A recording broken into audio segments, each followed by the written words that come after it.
क्योंकि एक सिचुएशन में आप एसोसिएटेड हैं, आप उस सिचुएशन में खुद झूला झूल रहे हैं, वो फीलिंग्स आप खुद ले रहे हैं, और दूसरी सिचुएशन में आप अपने आप को देख रहे हैं, वो दोनों चीजें बहुत अलग हो जाती हैं। वो एक चीज ऐसी हो जाती है जो आपको इस चीज का आभास कराती है कि किस तरीके से एसोसिएशन डिसएसोसिएशन आपकी पूरी सोच को बदल सकता है। एक छोटा सा वीडियो देखते हैं, एक फिल्म का वीडियो है, इससे आपको समझ में आएगा कि एसोसिएशन डिसएसोसिएशन क्या होता है। Good morning, everybody. Welcome to the Imperial Institute of Medical Studies, and I am J. Asthana, the Dean of this college. Please, sit down. मैं आज आप सबको ये बताना चाहूंगा, इसके बेहतरीन डॉक्टर्स इसी हॉल में, इन्हीं बेंचेस पे कभी बैठा करते थे, जैसे आज आप बैठे। ये सर्किट अक्की मुंबई में तेरे को यही कॉलेज मिला था क्या? आपको गर्व होना चाहिए कि आप इस 125 साल पुराने इंस्टीट्यूट का हिस्सा बनने जा रहे हैं। अली अब्बूद के सामने खड़ा है, कुछ ना कुछ पकड़े लाए। This institute has a history of producing good doctors, no, great doctors. आप में से कौन डॉक्टर बनना चाहता है?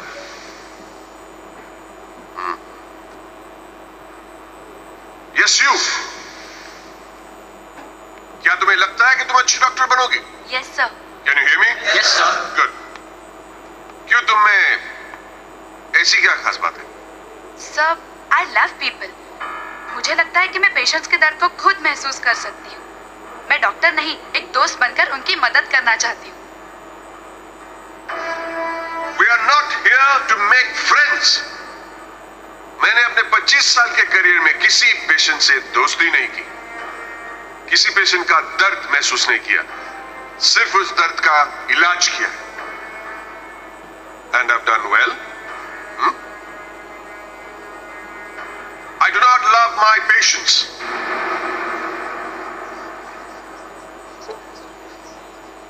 Confused? Let me explain.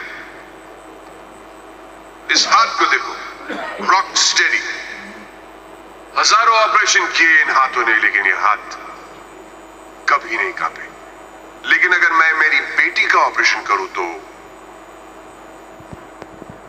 ये हाथ जरूर कांपेंगे। क्यों? इसलिए कि मैं मेरी बेटी से प्यार करता हूं। पेशेंट से दोस्ती, हमदर्दी, लगाव एक डॉक्टर की कमजोरियां है।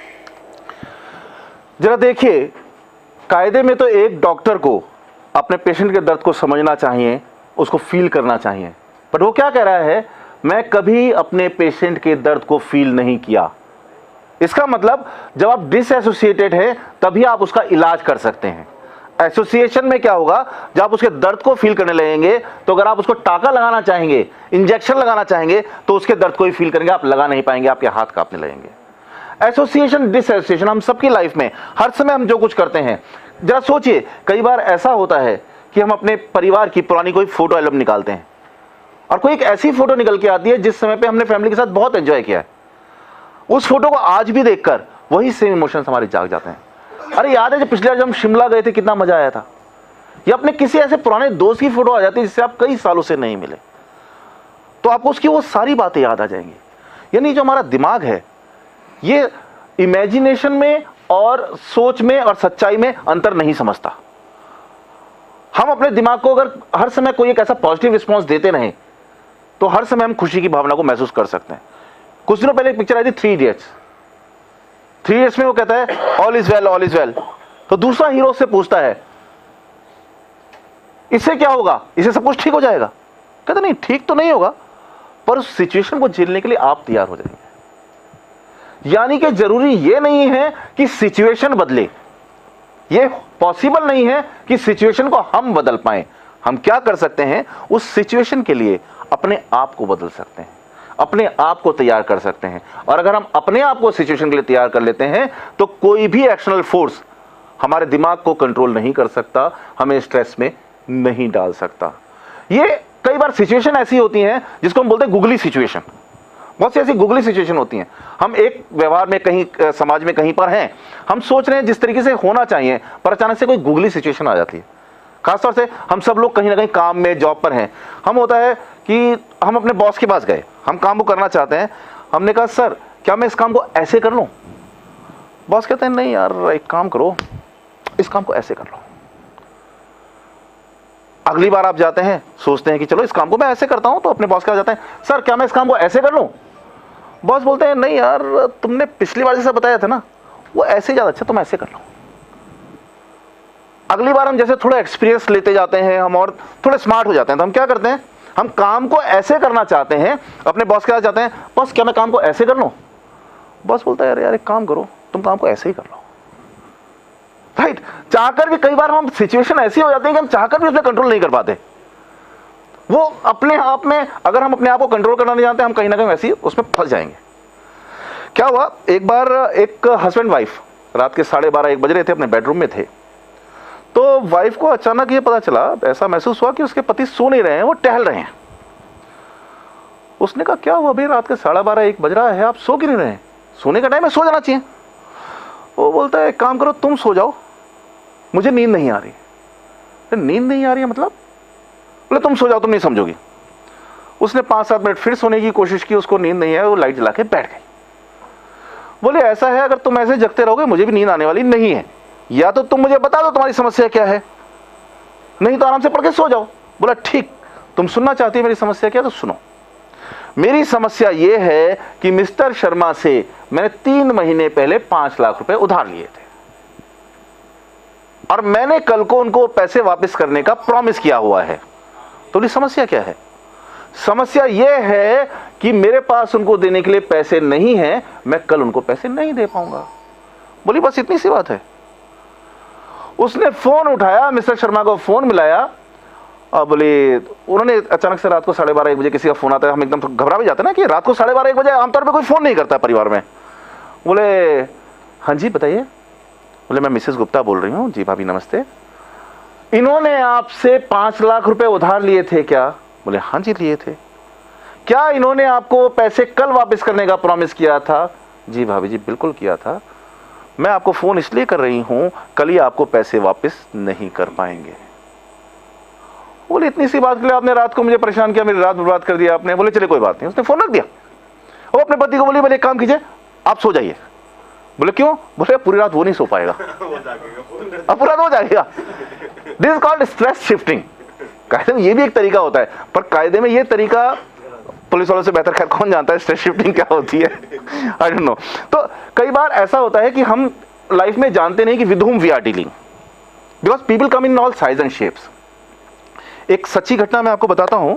यूएस में क्या हुआ, हार्वर्ड यूनिवर्सिटी बहुत बड़ी यूनिवर्सिटी है, तो एक बुजुर्ग से दंपत्ति पति पत्नी वो वहां पर पहुंचे, रिसेप्शन में पहुंचते हैं, रिसेप्शनिस्ट को कहते हैं कि हम हार्वर्ड यूनिवर्सिटी के किसी डायरेक्टर से मिलना चाहते हैं। वो पूछती सर क्या आपका कोई अपॉइंटमेंट है उनके साथ में? बोलते हैं अपॉइंटमेंट तो नहीं है बट इट्स रियली अर्जेंट। बोले sir I am so sorry, इस यूनिवर्सिटी का कोई भी डायरेक्टर विदाउट अपॉइंटमेंट आपको नहीं मिल पाएगा। कहते हैं बेटा ऐसा है अगर आप कोशिश करोगी तो हो सकता है कि ऐसा हो जाए, it's not, we are not in hurry, we can wait but it's really urgent. और वो थोड़ा कंफ्यूज हो जाती है कि अर्जेंट भी है, वेट भी करने को तैयार है, ये चाह क्या रहे हैं। वो उनको खूब समझाने की कोशिश करती है, वो नहीं समझते, वो बैठे हुए इंतजार करते रहते हैं। आधा 1 घंटा 2 घंटा 3 घंटा देखने के बाद उसको बड़ी शर्म भी आती है अपने पर, उनके पर दया भी आती है। एक बुजुर्ग दंपत्ति बैठे हुए हैं, वो अंदर फोन करती है, अंदर कहती है बोले सर एक बुजुर्ग दंपत्ति आए हैं, वो किसी डायरेक्टर से मिलना चाहते हैं। तो उन्होंने कहा अभी तुम्हें मालूम नहीं बिना अपॉइंटमेंट हम नहीं मिलते, उनको मना कर दो। बोले सर मेरी पर्सनल रिक्वेस्ट है कि 2 मिनट के लिए या 5 मिनट के लिए आप आके उनसे मिल लीजिए। वो भी कहते हैं चलो ठीक है। वो एक असिस्टेंट अपने डायरेक्टर को अपॉइंट कर देते हैं 5 मिनट की मीटिंग के लिए। अब एक assistant director of Harvard university at that time वो मीटिंग करने आता है। अगर आप लोगों ने गौर किया हो तो बहुत से ऐसे लोग होते हैं एक पोजीशन में बैठे हुए जिनका एक एटीट्यूड बिल्कुल अलग होता है। तो वो मीटिंग करने आता है, पहले से उनको ये अनाउंस कर दिया जाता है कि आपको केवल 5 मिनट मिलेंगे, 5 मिनट में आपको अपनी सारी बात करनी है। वो बैठता है, okay yes please tell me. बोलते हैं सर हमारा बेटा शुरू से हार्वर्ड यूनिवर्सिटी का बहुत बड़ा फैन रहा and he was like assistant director, बिल्कुल अंदर से बिल्कुल बौरा सा जाता है कि इनको कुछ ना कुछ सिफारिश चाहिए या क्यों मेरा टाइम वेस्ट करने आ गए। Okay, what next? इनको कोई सिफारिश चाहिए, बाहर किससे बात कर लेते, मेरे को पास इतना समय है नहीं, चलो कोई बात नहीं, 5 मिनट इनको दिए, झेलना पड़ेगा। Sir by the grace of God उसका एडमिशन आपकी यूनिवर्सिटी में हो गया। ओहो, ओके, ग्रेट ग्रेट। इनको चाहिए क्या मुझसे? कोई स्कॉलरशिप या किसी और तरह का फेवर? क्या मैं कर सकता हूं इनके लिए? वो आगे बोलते हैं, बोले सर वो पढ़ाई में इतना टॉपर था कि उसने अपनी क्लास को टॉप किया।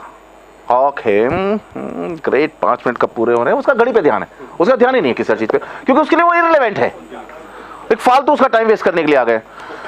नेक्स्ट स्टेटमेंट वो बुजुर्ग व्यक्ति कहते हैं, पिछले महीने एक रोड एक्सीडेंट में हमारे बेटे की डेथ हो गई। And now he was like, I am so sorry, please tell me what I can do for you.